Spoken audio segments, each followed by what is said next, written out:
ஒரு சாதாரண பொதுமகன் தனது குறையை தெரிவிக்க கையில் மனுவுடன் அலுவலகங்களிலும் அரசியல்வாதிகளையும் அமைச்சர்களையும் சந்திக்க நீண்ட நேரம் காத்திருக்க வேண்டிய நிலை உள்ளது.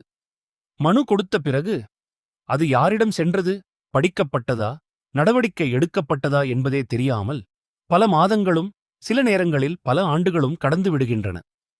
இந்த நடைமுறையை மாற்றும் வகையில் இனி அனைத்து மனுக்களும் மின்னஞ்சல், இமெயில் மூலமாக மட்டுமே அதிகாரப்பூர்வமாக ஏற்கப்படும். ஒவ்வொரு மின்னஞ்சலுக்கும் தானாகவே ஒரு தனிப்பட்ட டிராக்கிங் நம்பர் வழங்கப்படும். இதன் மூலம் ஒவ்வொரு மனுவின் நிலையும் முழுமையாக கண்காணிக்கப்படும். ஒவ்வொரு மனுவிற்கும் முன்கூட்டியே நிர்ணயிக்கப்பட்ட காலக்கெடுவிற்குள் பதில் வழங்குவது கட்டாயமாகும். எத்தனை மனுக்கள் தீர்க்கப்பட்டன, எத்தனை நிலுவையில் உள்ளன, அனைத்தும் செயல்திறன் அடிப்படையில் பதிவு செய்யப்பட்டு தொடர்ந்து கண்காணிக்கப்படும். இனி நீண்ட வரிசையில் காத்திருக்க வேண்டியதில்லை. சந்திப்பு நேரம் கேட்டு அலைந்து திரிய வேண்டியதில்லை. வெளிப்படைத்தன்மை, பொறுப்புணர்வு, காலக்கெடுவுடன் கூடிய சேவை, இதுவே புதிய டிஜிட்டல் நிர்வாகத்தின் நோக்கம்.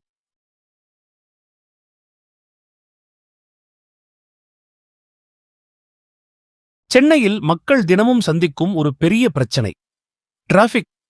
அந்த டிராஃபிக்கிற்கு முக்கிய காரணங்களில் ஒன்று சாலையின் நடுவில் இருக்கும் டிரைனேஜ் அமைப்பு. டிரைனேஜில் பழுது ஏற்பட்டாலோ அல்லது பராமரிப்பு பணி செய்ய வேண்டியிருந்தாலோ முழு சாலையையும் மூட வேண்டிய நிலை ஏற்படுகிறது.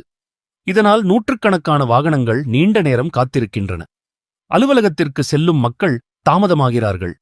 மாணவர்கள் நேரத்திற்கு செல்ல முடியவில்லை. அவசர சேவைகளும் போக்குவரத்து நெரிசலில் சிக்கிக் கொள்கின்றன. ஆனால் இந்த பிரச்சினைக்கு ஒரு எளிய தீர்வு இருக்கிறது.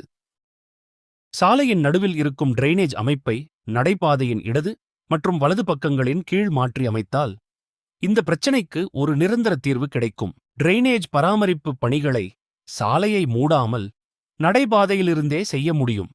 அதனால் போக்குவரத்து எந்த தடையும் இல்லாமல் தொடர்ந்து நடைபெறும். மேலும் மழைநீர் வடிகாலையும் சாலையின் ஓரத்தில் சரியாக அமைத்தால் மழைநீர் விரைவாக வெளியேறும். மழைக்காலங்களில் தண்ணீர் தேங்குவதும் வெள்ள பாதிப்பும் குறையும்.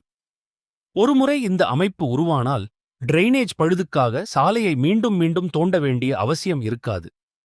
புதிய வீடுகளுக்கும் சாலையை சேதப்படுத்தாமல் இணைப்பு வழங்க முடியும்.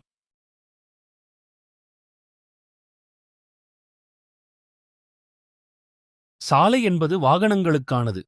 நடைபாதை என்பது பொதுமக்கள் பாதுகாப்பாக நடந்து செல்லுவதற்கானது. ஆனால் இன்று தமிழ்நாட்டின் பல பகுதிகளில் மக்களுக்காக உருவாக்கப்பட்ட நடைபாதைகள் தங்களின் உண்மையான நோக்கத்தை இழந்து வருகின்றன. நடைபாதைகளில் வாகனங்கள் நிறுத்தப்படுவதும் சில நேரங்களில் வாகனங்கள் நடைபாதையின் மீதே செல்வதும் பொதுமக்களின் பாதுகாப்பை கேள்விக்குறியாக்குகிறது. செயல்படாத பழைய தெருவிளக்கு கம்பங்களை அகற்றாமல் அவற்றின் அருகிலேயே புதிய கம்பங்கள் அமைக்கப்படுகின்றன. நடைபாதைகளிலேயே குப்பைத் தொட்டிகள் வைக்கப்படுவதுடன் குப்பைகளும் குவிந்து கிடக்கின்றன. சில இடங்களில் குடிநீர் தொட்டிகள் நடைபாதையிலேயே அமைக்கப்பட்டுள்ளன. தண்ணீர் லாரிகள் தண்ணீரை நிரப்பும் நேரங்களில் போக்குவரத்து நெரிசலும் ஏற்படுகிறது. அதேபோல் சில இடங்களில் மின் இணைப்புப் பெட்டிகளும் நடைபாதையிலேயே அமைக்கப்பட்டுள்ளன. இதனால் பொதுமக்கள் நடைபாதையை பயன்படுத்த முடியாமல் சாலையிலேயே நடக்க வேண்டிய நிலை உருவாகியுள்ளது. சில இடங்களில் டிரான்ஸ்ஃபார்மர் நடைபாதை மற்றும் சாலையோரத்தில் அமைக்கப்பட்டுள்ளதால் பொதுமக்களின் பாதுகாப்பு பாதிக்கப்படுகிறது. பல கடைகள் தங்களது பெயர் பலகைகள், விளம்பரப் பலகைகள் மற்றும் பொருட்களை சாலையிலும் நடைபாதையிலும் வைத்து ஆக்கிரமித்து வருகின்றன. கடை உரிமையாளர்கள், வாடகைதாரர்கள் மற்றும் வீட்டு உரிமையாளர்கள் தங்களது வாகனங்களை சாலையோரத்திலும் நடைபாதையிலும் நிறுத்துவதால் போக்குவரத்து நெரிசலும் பொதுமக்களுக்கு இடையூறும் ஏற்படுகிறது. இந்த அனைத்து பிரச்சினைகளுக்கும் தீர்வு இருக்கிறது. பழைய தெருவிளக்கு கம்பங்களை பழுதுபார்த்து மீண்டும் பயன்படுத்தலாம். அது முடியாவிட்டால் அவற்றை அகற்றி புதிய கம்பங்களை அமைக்க வேண்டும். குப்பைத் தொட்டிகளை நடைபாதையில் வைக்காமல் சாலையோரத்தில் அமைக்க வேண்டும். குப்பை வாகனங்கள் தினமும் காலை, மாலை என 2 முறை வந்து குப்பைகளை அகற்ற வேண்டும். சாலையிலோ அல்லது குப்பைத் தொட்டியின் அருகிலோ குப்பை கொட்டுபவர்களுக்கு அபராதம் விதிக்க வேண்டும். குடிநீர் தொட்டிகளை உயரமான இடத்தில் அமைத்து கீழே குழாய்கள் மூலம் தண்ணீர் வழங்க வேண்டும். இதனால் நடைபாதை ஆக்கிரமிப்பும் போக்குவரத்து நெரிசலும் குறையும். மீன் பெட்டிகளை சிறிது உயரமான இடத்தில் அமைத்தால் நடைபாதையில் எந்த இடையூறும் ஏற்படாது. பராமரிப்பு தேவைப்படும் நேரங்களில் மட்டும் பணியாளர்கள் மேலே ஏறி பாதுகாப்பாக பணிகளை மேற்கொள்ளலாம். இதனால் பொதுமக்களின் நடைபாதை எப்போதும் தடையின்றி பாதுகாப்பாக பயன்பாட்டில் இருக்கும்.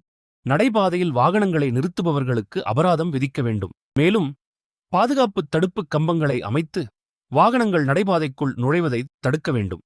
பயன்பாட்டில் இல்லாத மின் கட்டுப்பாட்டு பெட்டிகளை அகற்றி பயன்பாட்டில் உள்ள பெட்டிகளை நடைபாதைக்கு இடையூறு இல்லாத இடத்தில் அமைக்க வேண்டும். மின் மாற்றிகளை நடைபாதையில் அமைக்காமல் சாலையோரத்தில் பாதுகாப்பான தனி இடத்தில் அமைக்க வேண்டும். கடைகளின் பெயர் பலகைகள், விளம்பரப் பலகைகள் மற்றும் பொருட்களை சாலையிலும் நடைபாதையிலும் வைக்காமல் கடையின் எல்லைக்குள் மட்டுமே வைக்க வேண்டும். கடை உரிமையாளர்கள், வாடகைதாரர்கள் மற்றும் வீட்டு உரிமையாளர்கள் தங்களது வாகனங்களை நடைபாதை மற்றும் சாலையில் நிறுத்தாமல் ஒதுக்கப்பட்ட வாகன நிறுத்துமிடங்களில் மட்டுமே நிறுத்த வேண்டும். நடைபாதை என்பது பொதுமக்களுக்கானது, சாலை என்பது வாகனங்களுக்கானது.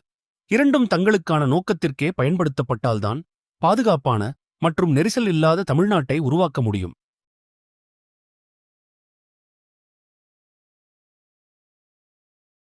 நம்ம தமிழ்நாட்டில் பல குடியிருப்பு தெருக்களில் ஒரு பொதுவான பிரச்சனை இருக்கிறது.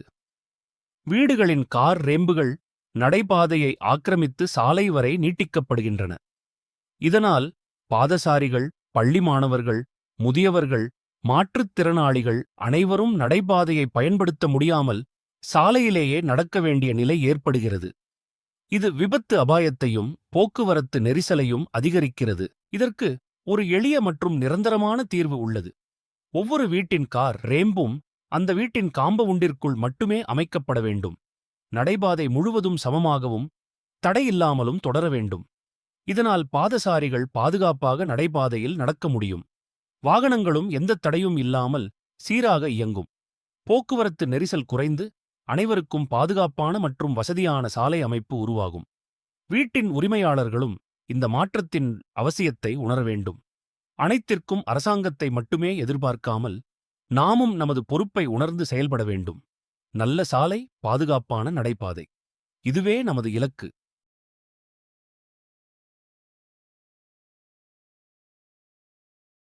சாலையின் முழு எல்லையையும் குறிக்கும் வகையில் சாலையின் தொடக்கம் முதல் முடிவு வரை ஒரு சிவப்பு கோடு வரையறுக்கப்பட வேண்டும். இதன் மூலம் பொதுமக்களும் அரசு அதிகாரிகளும் சாலையின் உண்மையான எல்லையை எளிதில் அறிந்து கொள்ள முடியும். சிவப்பு கோட்டிற்கும் வெள்ளை கோட்டிற்கும் இடைப்பட்ட பகுதி முழுவதும் நடைபாதையாக மட்டுமே பயன்படுத்தப்பட வேண்டும். வெள்ளை கோட்டிற்குள் உள்ள பகுதி வாகனங்கள் இயக்கப்படுவதற்காக மட்டுமே ஒதுக்கப்பட வேண்டும்.